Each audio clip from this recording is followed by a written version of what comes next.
beauty of Ghost of Tsushima is immeasurable, honestly. From the actual graphics and the way the game looks, to the characters, to the actual story as a whole. It truly is a wonderful game that is so much fun to play through. And I'm not gonna lie, when the game first came out, I slept on it a little bit. I didn't play it for a while, but then I heard the reviews for the game, and I was like, you know what?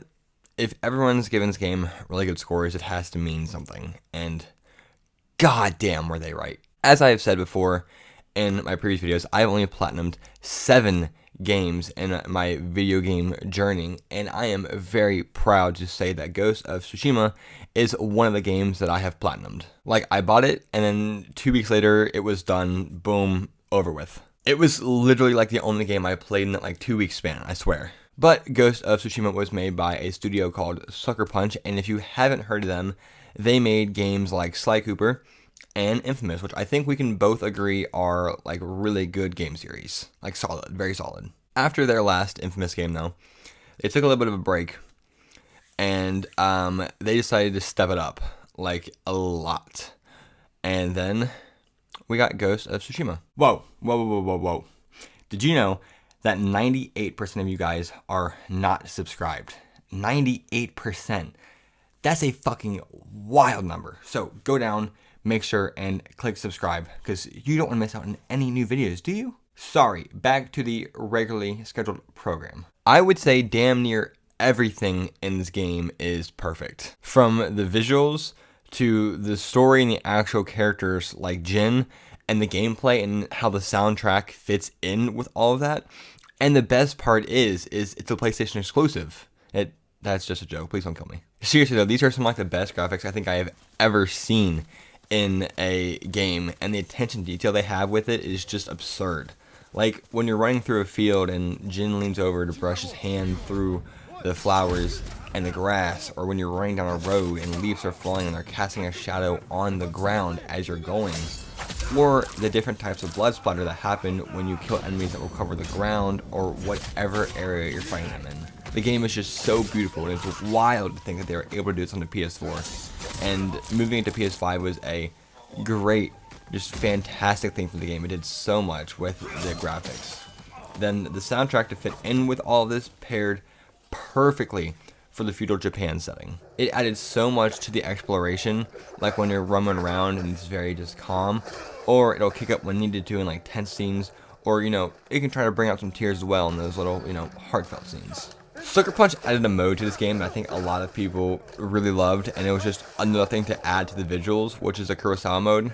Kurosawa is the name of a Japanese film director who made a fucking shit ton of old samurai movies, and the reason why it's called this is to honor him by having the game in this black and white setting with a very grainy feel to it, which looks almost exactly the same as his old movies. It's something small that they added that they didn't have to, but you can tell that the love was there from the team. They really wanted to create something truly special that honored the culture. Then the actual world of Tsushima is just so full of life, and it feels like a place where we could live. I mean, we wouldn't want to with all the Mongols there, but it feels like we could. There are so many hidden secrets in the game and just the side quests to follow. And I think the best part is none of these quests feel like they're just filler at all. They all feel important to the story of Tsushima and the people that live there and developing it, and as these people that we want to save. Then we have these longer side quests called Tales, and these are for the important characters. And they can be anywhere from 3 to 9 or 10 missions long, depending on what character. And these are missions that really develop the relationship of Jin and his allies and expand on them as characters, but also it really expands on the world too, with other clans and tribes.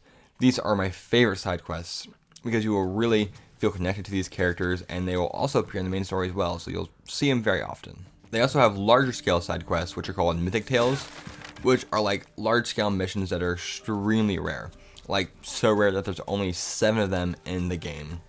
They will always give you amazing shit though, new sets of armor or techniques. My favorite is the Unbreakable Gosaku. His armor is what I wear throughout the whole entire game, and it's just super good. That's besides the point. These tales though really develop Tsushima, and it makes it feel like the island has been around for a long time, and there's history to it, and it makes it feel very real. Outside of these, though, there is still so much to do, from clearing out camps of Mongols, to the Inari shrines, to the Shinato shrines, and then duels, which are really fun, but we'll get into them soon enough. Basically, there's a lot to do in Tsushima outside of the main story, and it just all really helps just Tsushima feel really alive and like an actual world. Moving into the main story for this game, though, just like everything else, it is just superb. From the start of the Mongol invasion, how crazy that felt on the war-torn beach, that battlefield just to being saved, and then moving through the first act trying to save Lord Shimura. And as we're going through it, hearing about how honorful the samurai are, and well, how, you know, we've been going against that, and we're being more similar to what they would consider thieves or bandits with our stealth killing. Then moving into Act 2, after breaking Lord Shimura out, he obviously wants to be honorful in fighting the Khan. But obviously, wants and demands are two different things, and the honor system of the samurai just isn't working in this fight, so Jin has to rely on poisoning the food of the mongrels to kill them and take control of it. And obviously, Lord Shimura just isn't very happy about this, and it causes a wedge in your guys' relationship, and you kind of get exiled from the samurai. But it's really developing Jin as a character and as his own person. Speaking of him, playing him here is difficult because he sees Lord Shimura as a father, and he looked after him after his father died. He taught him the ways of the samurai, and this is the point in time of the changing of the guard, moving away from the old times and into the new setting of combat. It has to evolve, and it's going to with our character. Seeing the relationship with Jin and Lord Shimura just makes the end of the game even harder with the duel that we have to do. We are basically fighting to the death with our father, a man who raised Jin and taught him so much. At the end of the game, we are left with a choice after beating him. We can either embrace honor and the samurai ways and kill Lord Shimura, or let him live and embrace the ghost. It is up to you what you think is best. Personally, I killed Lord Shimura. I wasn't doing it in the sense of and still embracing the samurai code that, you know, we spent the whole game fucking just like throwing out the window. It was more I was honoring the wishes of a man who raised us in the way that he would want to go out in honor. Ultimately, though, I really enjoyed this game's story, and it was a ton of fun, filled with a shit ton of action-packed moments that just make it all around just so fucking good. What would an amazing game be without just great gameplay? Well, not a whole lot. I mean, we have some games like that, but this is not one of them. To start off, I wanted to touch on this before getting to the combat, and that's actually traversing the open world. So basically, we are riding around on a horse for the whole game, and this horse is one of 3 horses that we get to pick at the beginning of the game. And as we're going around, we can check the map, but there is no mini-map on the screen at all times telling us where to go. The approach they take is something it's very different and refreshing, and I love it so much. Instead of having a mini-map take up space, what you can do is swipe up on the touchpad, and the wind will blow in the direction telling you what way to go. It's something small that I love that just adds to the immersion, and just really makes you feel like you are actually in Tsushima. On to the combat, though.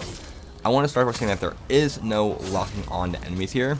That doesn't mean that you'll just be swinging around wildly. I mean, you wouldn't get much done if that was the case. So what will happen is, when you swing, you obviously will do it in the general direction of an enemy, but it'll kind of guide you to that enemy. And the reason why they did this is to add to the sense of immersion and the realism of the game, to make it just feel even more real. When fighting enemies, though, with your sword, you have 4 main stances that you can take to fight different enemies. So I will name them off in order, and then of course what they are used for. So the first is stone, and this works on guys with swords. Then we have water, which works on guys with shields. Then we have wind, which is guys with spears. And then we have the moon stance, which is, you know, like the big assholes, the brutes, you know the ones. These stances will help you break the enemy's guard fast and deal damage to them. Think of it kind of like the posture meter in Sekiro, but instead of when you break it, you can insta-kill them. It just lets you get some hits in to damage them. You can also parry and dodge in the game, but there's another thing called the perfect parry and the perfect dodge, which when you perform these, you can get off a counter attack on an enemy. This really calls for timing and precision, but it's a beautiful system that flows so smoothly. It just makes you feel like a super fucking badass. running through a group of guys. Just switching stances and mowing them all down is just amazing and gives a similar feeling to the combat in Sekiro, which in my opinion is the highest honor I can give to a game's combat. Then having all the different upgrades you can unlock and the new skills really make you feel like you're developing as a fighter or as the ghost, and just you keep getting better and better. We also have other weapons at our disposal just outside of the sword. Like we have 2 different bows we can use, and we have poison darts, and we have other kind of fun things to use in combat like kunai. They can really change the flow of battle and just give you a different experience on what you're fighting and who you're using it on. Then if you want to move away from the samurai approach and move into the ghost, the game will let you do that as well with the stealth. The stealth in this game really isn't anything to write home about, honestly, and I mean, if you've played really any stealth game, you know what to expect here. It's pretty average. That doesn't mean it's not fun. It is definitely fun, but it's, just your basic stealth in the game. Now for one of the coolest things you can do in the game, which is the standoff. This will make you feel like such a badass. So basically you are challenging the enemy to a standoff where you have to wait for them to attack, and then once they come to attack you, you are holding a button in and you let it go, and you slice them down. It can be hard because they can like feint or kind of fake you out, so you really have to pay attention. But once you get the hang of it, it's just easy to fly through enemies with it. Then for the duels in the game, they are just so much fun. It's you and one other person fighting to the death. It can make you feel really nervous, and these things can be very difficult because these act as the boss fights for the game. So you can already imagine that they are difficult, and obviously these bosses will attack differently than any other enemy that you have faced. Trying to learn their moves and parry them or dodge them, or hopefully get perfect parries or perfect dodges to get in those counterattacks, it just feels like a dance between 2 masters. Then the customization for the game is really good for only having one weapon and not being able to change your character's appearance at all. For example, we have a shit ton of charms that you can use to make each playthrough or individual fight feel extremely different. We also have cosmetic differences, like us being able to change out our armor, our helmet, or the mask we wear. And on top of that, if you don't like the color of the armor you're using, you can change it. Each armor has a few different colors that you can play around with to fit whatever you want. The actual armor sets themselves, though, have abilities to them and grant different things for what you're wearing. For example, my favorite armor, Gosaku's armor, increases my health, increases my stagger damage, and then when I kill a staggered enemy, I get 20% of my health back. Like I said, very good. So in terms of the armor, obviously not everything is created equally, but I mean, if you're good enough, it doesn't really matter, and it can just be a fashion thing for you. But one more small thing that I love Sucker Punch for letting us do is to be able to customize the sheath of our sword. They give us a lot of different ones to choose from, and it really feels like we're building our own character here.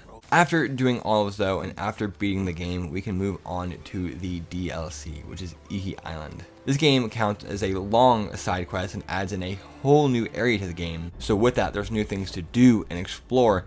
And if you want to run through the island story, just run straight through it. It'll take about 5 hours, but if you want to do everything and be that 100% person, it'll take about 13. What's the fun in running straight through the story though? This is a new island, there's new things to do, new characters to meet, and with some old familiar faces popping up too.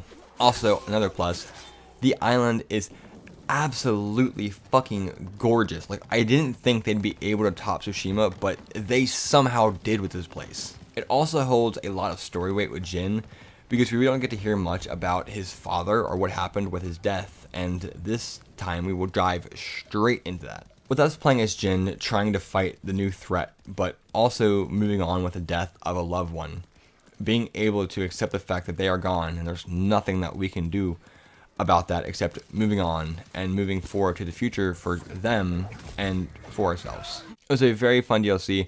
That was a fantastic addition to the main story and also furthering along Jin's journey as well. There is just one more thing that we need to cover that came out after the game's release, but before the release of Iki Island, and that is the Legends mode. This is a huge free update that they added to the game that was just insane. So basically, it's like you can play online with 3 other people and fight waves of enemies, or they added another mode which has a whole new story to it as well, that you play with one other person to do.